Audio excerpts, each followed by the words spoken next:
Donna Nesty, and I would like to spend a little time tonight looking at the information that I learned from oral communications, this block at Colorado Christian University, and see for myself, do an analysis of how well I was able to incorporate some of the information that and the instruction that I received, as well as some of the areas that I continue to need to improve upon. So what I'd like to do tonight is take a look at 3 of the speeches that I submitted to the class for peer evaluation, and talk a little bit about what I did well and some of the information that I was able to utilize and to do well with my speeches, and then some areas where I continue to need significant improvement or even minor improvement.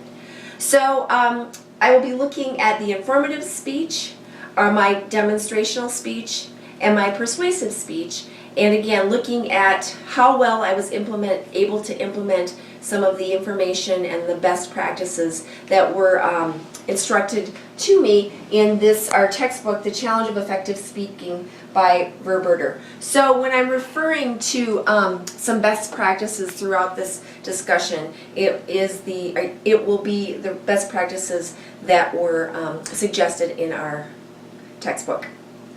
So let's start with the informative speech.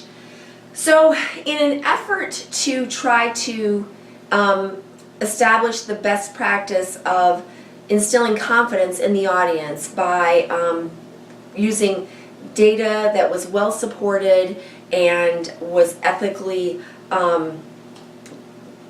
positive in my speech, I think what I ended up doing instead, based on the feedback that I got, was I ended up actually overwhelming my audience and sort of losing them along the way by inundating them with too much data.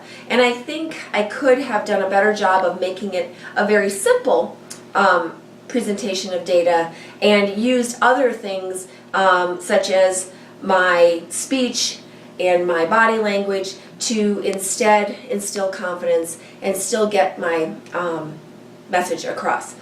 The other thing that did not go so well with that speech was I tried to utilize the use of a visual aid and created a PowerPoint presentation, which I actually was pleased with the way the PowerPoint turned out. But in an effort to incorporate the visual aid into the filming of my speech, what the result was a very technically poor video. My PowerPoint, which I had set up next to me, and the light from that made my face appear to be dark. The lighting was bad. So even though I had a visual aid, I don't think I used it very well, and perhaps a better solution would have been to simply have a handout to the audience, because when you're working in video, I found it was very challenging to try to incorporate those visual aids and have the focus be on me as well. So moving on to the demonstration speech, I think that again that was a mistake I made. That speech was about yoga and a basic sun salutation, and I tried to incorporate my daughter and have her demonstrate the poses as I was giving the speech about the sun salutation. And I chose to do that thinking that, number one, having a strong visual aid would again instill confidence.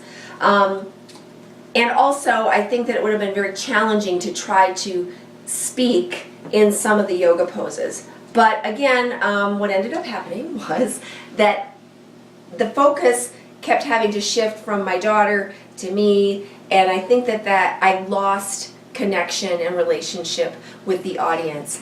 Another best practice that is recommended is, of course, eye contact and using a different tone in your voice. And I think that having to focus on my daughter, I lost eye contact with the audience and maybe wasn't as effective with that speech as I would have hoped.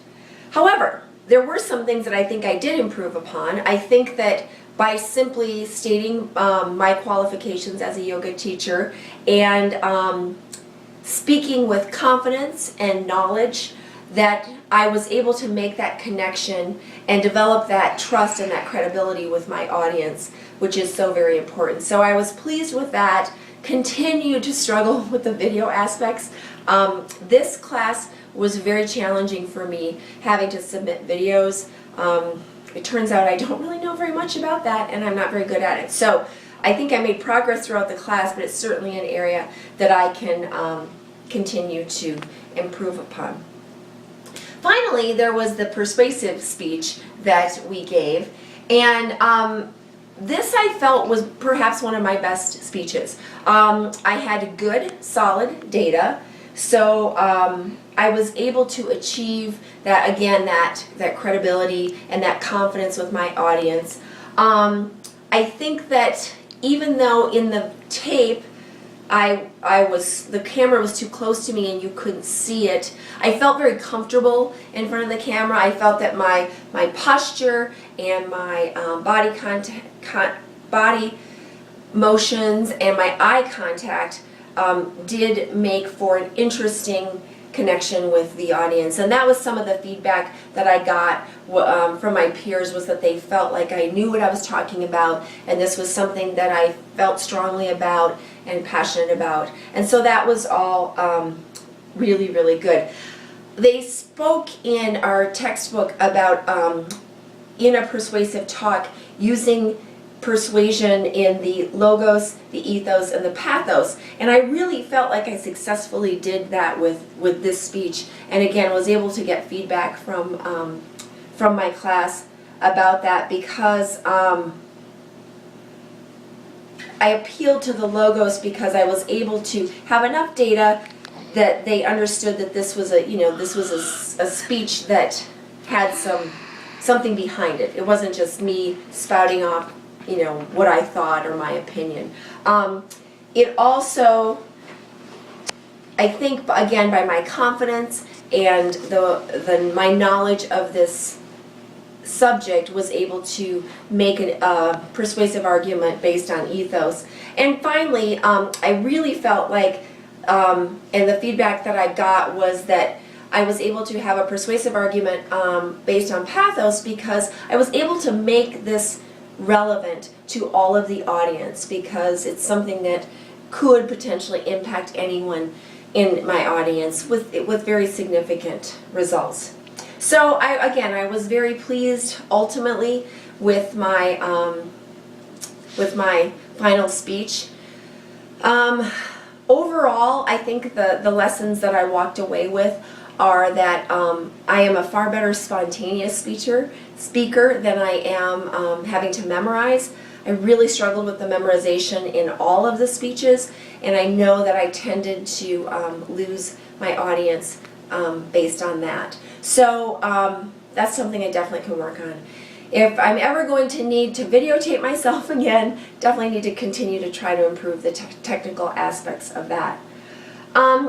Throughout the course of this class, I learned that there are things that I do well and that I can indeed communicate effectively, but I definitely need to take the points that were established for me and demonstrated by some of my fellow students and continue to work on those. As far as looking at the biblical perspective, I think one of the things that I walked away with the most is that having something to say that comes from my heart is the best way to represent my relationship with God, and that I have a responsibility that if I am going to speak, that I need to have it be something that is ethical and that I have a passion about. There was a Bible verse that really struck me. Listen, for I have trustworthy things to say. I open my lips to speak what is right. And that is from Proverbs 8:6. So again, overall, to sort of summarize this experience, it's been very interesting. I learned a lot. Mostly what I learned is that I have a long way to go as a public speaker, and that my hope is to continue to practice my public speaking through the course of my job and some of the presentations that I have to give in the community. And then of course when I teach yoga and have an interaction with my students. So thank you all for your feedback and your support, and thank you for participating in this class with me. It was a really wonderful experience.